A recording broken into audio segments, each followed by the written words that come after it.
In this video, we're going to be taking a look at using Inkscape to create some artwork for a 3D printed can opener design.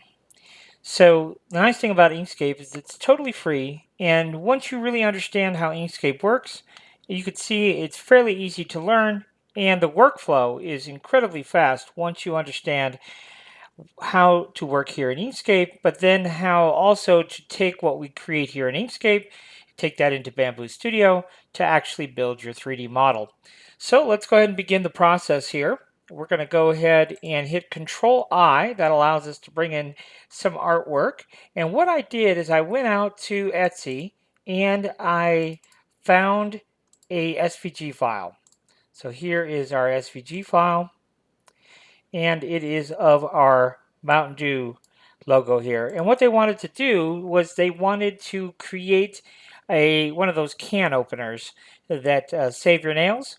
So what we have to do is go through this SVG file, because not all SVG files are created equal, and we have to kind of figure out exactly how we're going to go about creating the artwork necessary for our can opener. So the first thing we'll do, this is really tiny. Let's go ahead and right click and ungroup. And you can see now we just have a bunch of paths. And so we could start by deleting that path right there. And then the W, shift click the E, shift click the D, those are all separate pieces. So we're going to hit Control plus, and that will put them all together. And then we'll just call that do. And that is going to be red. So we just go ahead and choose a red color there. And then we're going to do something similar to mountain. So MOUNTAIN.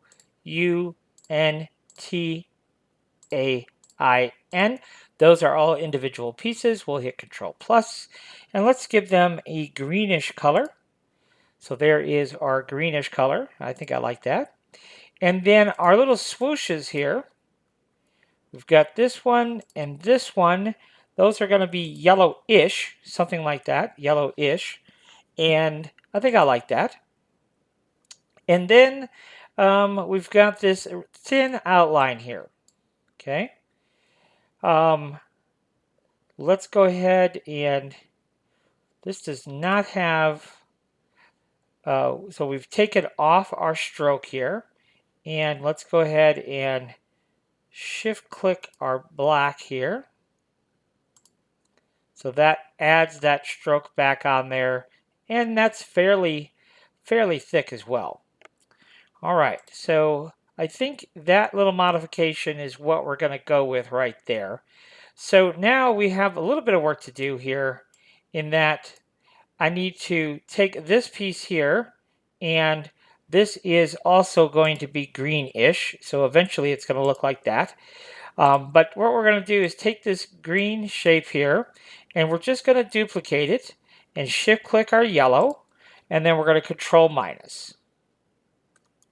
Okay, and what that does, if you look here, we've got some of our yellow that's been cut, and then we're going to go ahead and, in this case, we're going to cut our green, I think.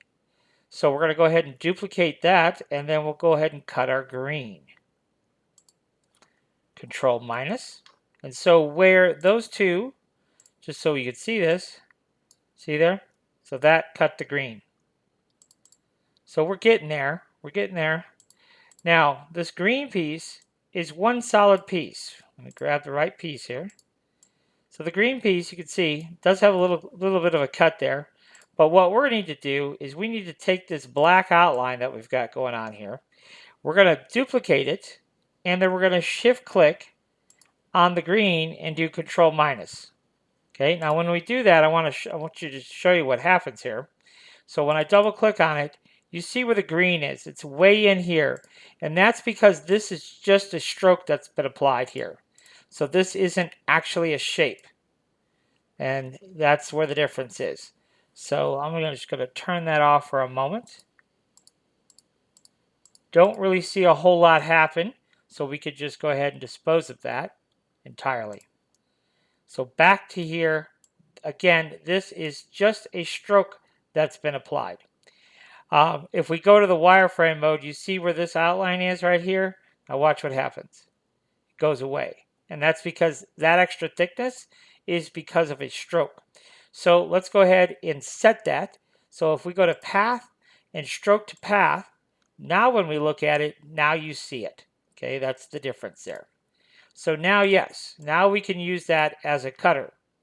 Okay, but notice when I did that, when I did the stroke to path, that path actually grew. Okay, that actually got bigger. So let's go ahead and choose path, object to path. You can see we still have the same issue here. So now if we go to path, stroke to path, let's just see what happens here. Watch the thickness of this border here. See how it grows? And I don't like that. So I definitely don't want to do that. So let's go ahead and let's just shift click so there is no stroke whatsoever. But let's come in here and let's go ahead and apply an offset. That we can do. And let's apply the offset of 4. I did 4D. So let's do 4. And yes, I think I'll be satisfied with that right there. So now this is totally different. This no longer has a stroke applied to it. And if we go and look at it, you can see we definitely have the border there. So now we can go ahead and take this and we're going to trim back our green, control minus. But when we do that, we actually lose this altogether. We lose that black piece. So what we have to do is we have to duplicate it first, then control minus our green. And if we double click on our green now, you can see where it's been trimmed back to. So we want to take this black piece here and our green, control minus. Okay, and then we're going to take our black piece. Now, if I double click on my green, you can see where the boundaries are. This here, we'll just go ahead and delete that all the way around. So all that's good. Okay. So now, if I delete this, yes, that's all going to be good. All right, so I think that is basically our logo. The only thing that we want to do now is take the black and trim back our yellow. So we're going to go ahead and duplicate this, and we're going to start here. So you see here, we stripped it back to there, and then we're just going to do that again. So let's go ahead and duplicate that again. And we'll do shift click this yellow, control minus. And now you can see where we have this parts of our yellow has been trimmed back as well. Okay, so now I can take that outline here and just go ahead and combine it to my backplate, control plus. And then let's come over here. So the first thing we can do is toggle this piece off. That is our backplate. So we'll go ahead and name that backplate. I don't know what this piece is, path 1. Have no idea, so let's just go ahead and discard it. If we can't determine what it's for, probably we don't need it. And then what's this one? Okay, so that is rings. And then what's this one? That is our green background. Beautiful. And then what's this one? More rings.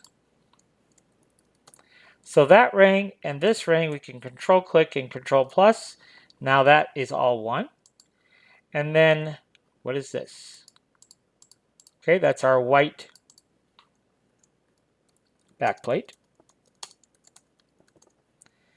And then this is our dew. That must mean this is our mountain.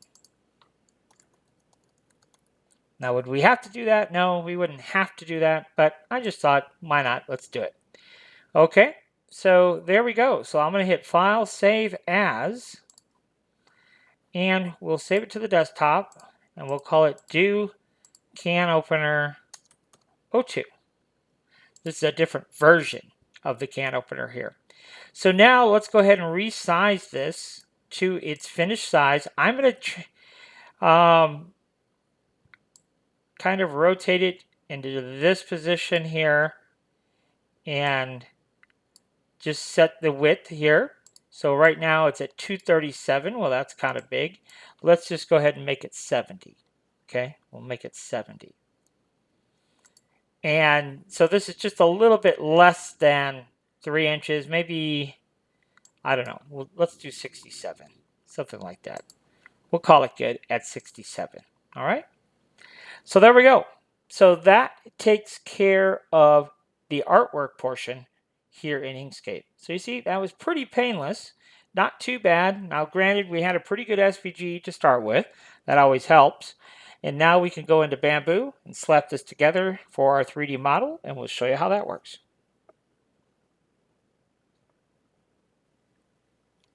If you have any questions or need one-on-one training or some custom files made for you, this is my contact information, so feel free to reach out via email. You can text me. You could even give me a call. I'd be happy to answer questions or give you more details on the one-on-one training we offer, and as well as if you need custom files made until you are up to speed on how to make them yourself, feel free to reach out and we'd be happy to help you with that as well.